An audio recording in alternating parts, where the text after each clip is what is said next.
Good morning, friends. Bonjour mes amis. Bienvenue au podcast Bonjour mes amis, où nous vous apportons les dernières nouvelles et mises à jour à vous l'épouse de partout dans le monde. Bienvenue à tous, nous sommes samedi 20 août, je suis William McMasters. Et bonjour du Zimbabwe, je suis Steven Tutani. Dieu te bénisse, frère Will. Comment vas-tu aujourd'hui? Que Dieu te bénisse aussi mon ami, je vais merveilleusement bien, ça ne pourrait aller mieux. Tu sais, nous avons eu une météo plutôt agréable par ici, ça se rafraîchit un peu, on sent un peu l'air d'automne. Ce qui est parfait pour l'une de nos fêtes nationales pour les croyants, le 15 août, la saison des écureuils.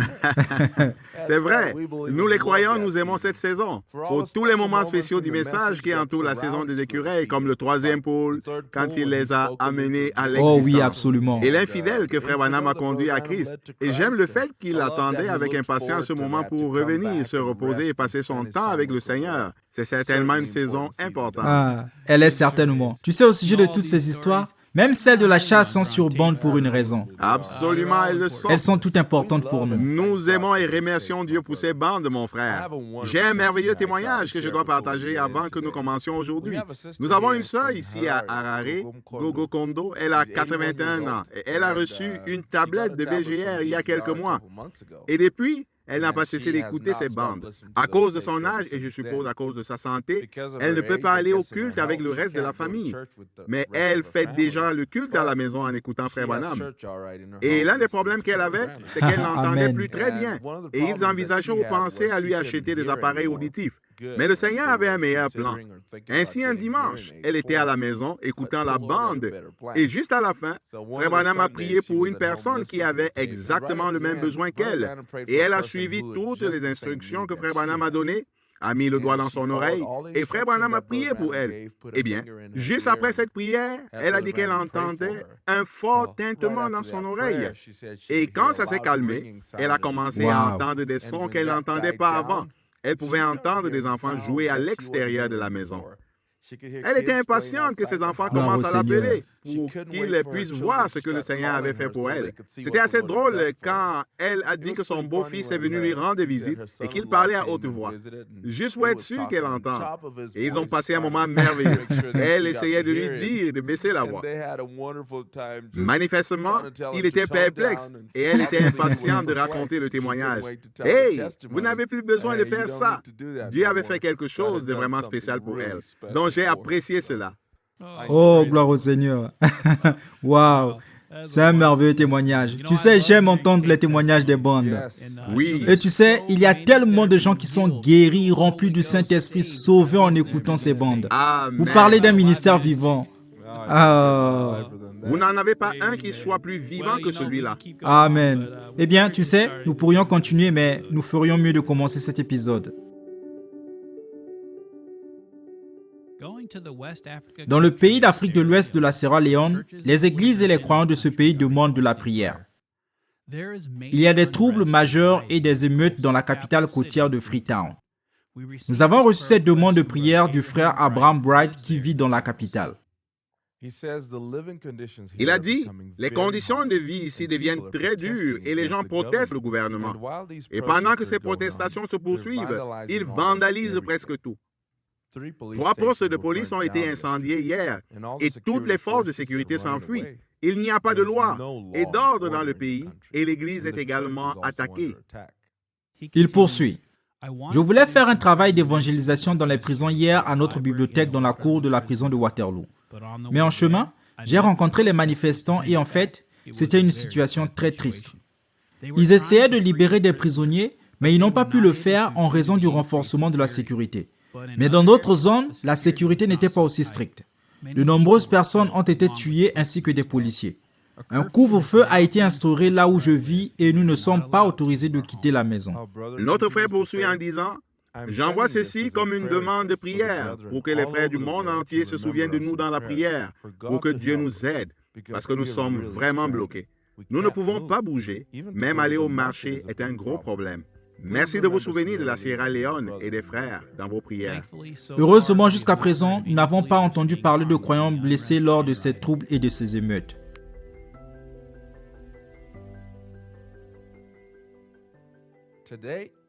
Aujourd'hui, samedi 20 août, est un jour inoubliable pour l'épouse de Christ en République centrafricaine. C'est un jour que nos frères et sœurs attendaient depuis longtemps. La raison est la suivante. C'est le tout premier jour où des tablettes Agapao sont distribuées aux croyants de ce pays. Amen. Après avoir voyagé pendant 3 mois par cargo à travers l'océan Atlantique, la cargaison de 1120 tablettes Agapao est arrivée au port au Cameroun et a ensuite été transportée par camion jusqu'à notre bureau VGA à Bangui. Ces tablettes Agapao contiennent les langues suivantes: anglais, français, lingala et Chiluba. Le frère Sylvain, notre représentant VGR pour la République centrafricaine, et son équipe commencent la distribution des tablettes Agapao dans la capitale Bangui. Dans cette seule ville, nous avons actuellement 596 familles qui sont inscrites pour recevoir leurs tablettes Agapao. Cette distribution est prévue pour durer plusieurs jours. Les distributions auront lieu aujourd'hui, puis feront une pause dimanche avant de se poursuivre lundi et mardi. Nous avons actuellement 1108 familles qui sont inscrites pour recevoir une tablette. Avec une estimation de 5,5 millions de personnes vivant dans le pays, il y a environ 4400 croyants. Vous vous demandez peut-être pourquoi nous n'avons que 1108 inscriptions alors qu'il y a 4400 croyants dans le pays. Pour la distribution des tablettes Agapao, la politique actuelle de la VGA est de donner une tablette par famille ou par foyer. Merci de penser au frère Sylvain et à son équipe dans vos prières alors qu'ils travaillent dur pour mettre ces tablettes dans les mains des enfants de Dieu.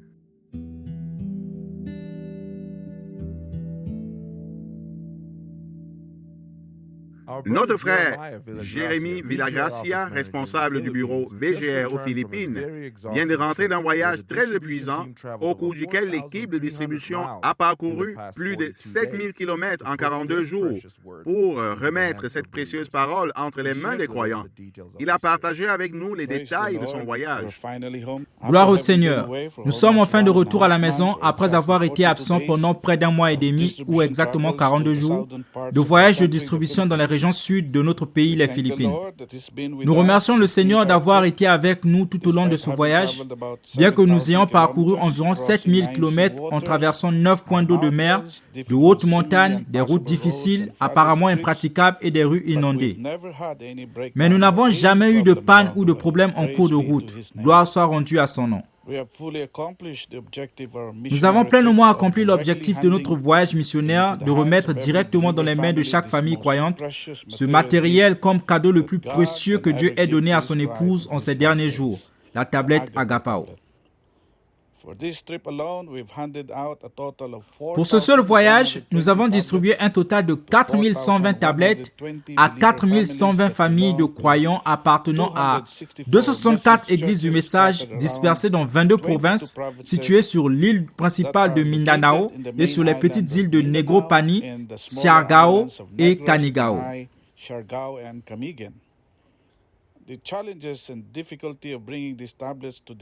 Les défis et la difficulté d'apporter ces tablettes dans ces îles et ces endroits éloignés ne sont certainement pas à la hauteur de la joie de voir nos précieux frères et sœurs exprimer joyeusement leur joie et leur gratitude envers la VGR qui leur a ouvert la voie pour accéder facilement au message dans sa forme la plus pure et sans mélange, la voix du prophète de Dieu lui-même. Des centaines, voire des milliers de pauvres croyants des Philippines qui n'ont pas de gadgets ni de connexion Internet et qui n'ont pas encore entendu la voix du prophète peuvent enfin l'entendre pour la toute première fois. Nous avons donc prévu de nous reposer un peu de notre travail de traduction, peut-être environ 2 semaines, après quoi nous poursuivrons notre distribution. Encore une fois, nous souhaitons remercier le frère Joseph pour sa vision et son zèle à équiper continuellement l'épouse et les Philippines avec ce message dans sa forme la plus pure, et aussi à tout le monde qui soutient ce ministère mondial des bandes et à tous les sponsors de tablettes. Merci et que Dieu vous bénisse tous richement. Dieu vous bénisse aussi, frère Jérémy.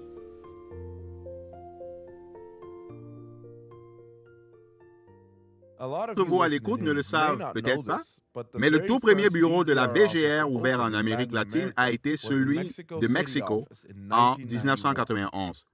Depuis lors, le frère Herman et la sœur Elsa Calva forment un couple fidèle au service de milliers de croyants dans l'Est et le Sud du Mexique, et ce ensemble depuis 31 ans. Avant même de connaître le message et frère Branham, frère Calva était missionnaire au Mexique pour répandre l'évangile de Jésus-Christ.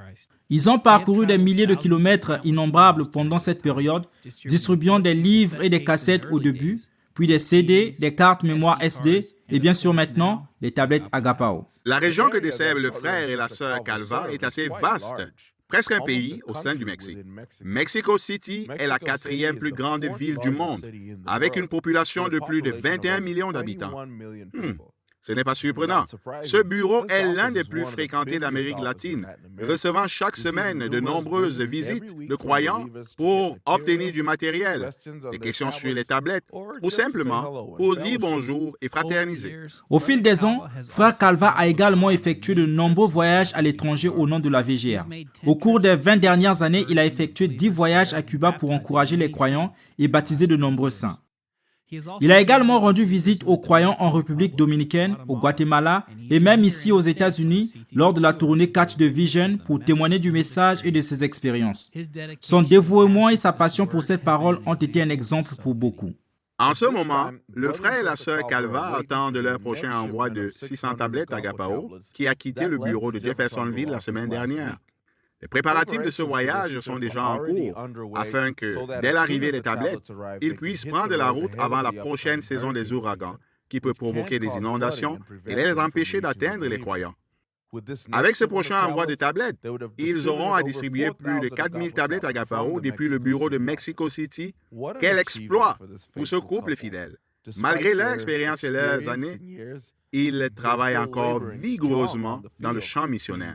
Amen. Souvenons-nous tous d'eux dans nos prières quand nous parlons au Père, alors qu'ils font ce prochain voyage à travers certaines parties très dangereuses du Mexique. Nous savons qu'il y aura des anges qui vont camper tout autour d'eux à chaque étape qu'ils franchiront. Bon voyage, frères et sœurs Calva. Nous prions pour vous et que Dieu vous bénisse richement pour vos années de dévouement et de sacrifice pour l'épouse de Jésus-Christ. Amen. Nous avons reçu cette demande de prière du frère Francisco Vermontes, le responsable du bureau de Monterrey pour les croyants du nord du Mexique, en raison de la montée de la violence des cartels. Notre frère dit que Dieu vous bénisse, mes amis. Comme vous le savez peut-être, il y a eu plusieurs attaques dans 4 villes de Baja Californie la semaine dernière. La violence a éclaté à Mexicali, Tecate, Tijuana et Ensenada. D'autres événements se sont également produits à Ciudad Juárez. Ce que nous savons, c'est que ces attaques ont été menées en signe de protestation par les cartels criminels. J'ai pu m'entretenir avec les pasteurs de toutes ces régions, et grâce à Dieu, tous et leurs gens vont bien. Aucun d'entre eux n'était dans les environs où les troubles se sont produits, et nous prions pour eux. Il y avait un jeune homme dont la mère fréquente l'une des églises de Mexicali, qui était dans un camion lorsque le cartel a mis le feu au véhicule. Mais merci Seigneur, il a pu s'échapper du véhicule à temps. N'oubliez pas les croyants dans ces régions ainsi que dans tout le Mexique dans la prière. Quel réconfort nous avons sachant que ces anges campent autour de tous les croyants dans ces parties dangereuses du monde. Amen. Que cela soit plus que jamais une réalité dans nos vies alors que le monde s'écroule véritablement.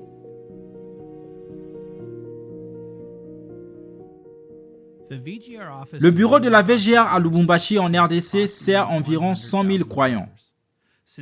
Depuis 2010, il y a un programme de diffusion des sermons de frère Branham à la radio en anglais, français et swahili.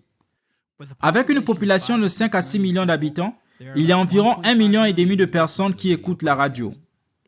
Frère Kazadi, notre directeur du bureau de la VGR, a fourni un rapport audio du programme radio où il passe les bandes de frère Branham sur les ondes 24 heures sur 24 et 7 jours sur 7.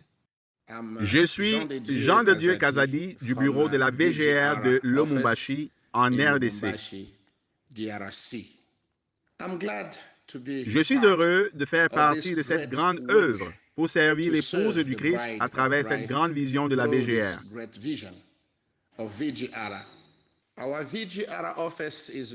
Notre bureau VGR est situé dans la partie sud-est du Congo. En dehors de notre bibliothèque de prêt, où nous servons environ 8 autres bibliothèques de prêt dans notre région, nous avons une station de radio par laquelle nous diffusons le message de l'heure 24 heures par jour, 7 jours sur 7. Cela a été une énorme bénédiction pour nous dans notre ville, car chacun peut allumer la radio dans sa voiture, son bureau ou sa maison et écouter le message de l'heure.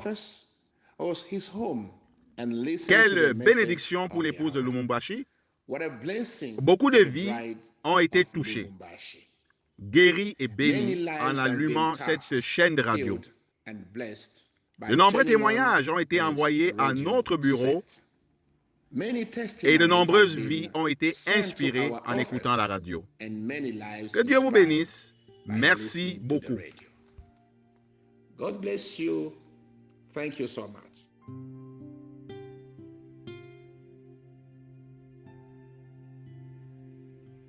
Comme vous l'avez peut-être vu sur le fil de nouvelles de Branham.org, les résultats de l'élection présidentielle au Kenya ont finalement été annoncés après une semaine de tension dans tout le pays. Nous avons une situation similaire qui se déroule en Angola. Nous avons été informés par le frère Rico, notre représentant VGR en Angola, que le mercredi 24 août, le pays organise une élection nationale. Beaucoup de gens dans le pays sont préoccupés et sont sur le qui-vive quant à la corruption dans cette élection et si les résultats seront légitimes. On craint que cette élection ne devienne violente avec des émeutes et des morts. Lors des élections précédentes, il y a eu des violences généralisées, destruction de maisons et d'entreprises, incendies, chaos et de nombreuses personnes ont perdu la vie. Nous demandons que l'épouse du Christ dans le monde entier prie pour que la main protectrice du Seigneur soit sur les frères et les sœurs en Angola et que les prochaines élections soient pacifiques et sans aucun problème.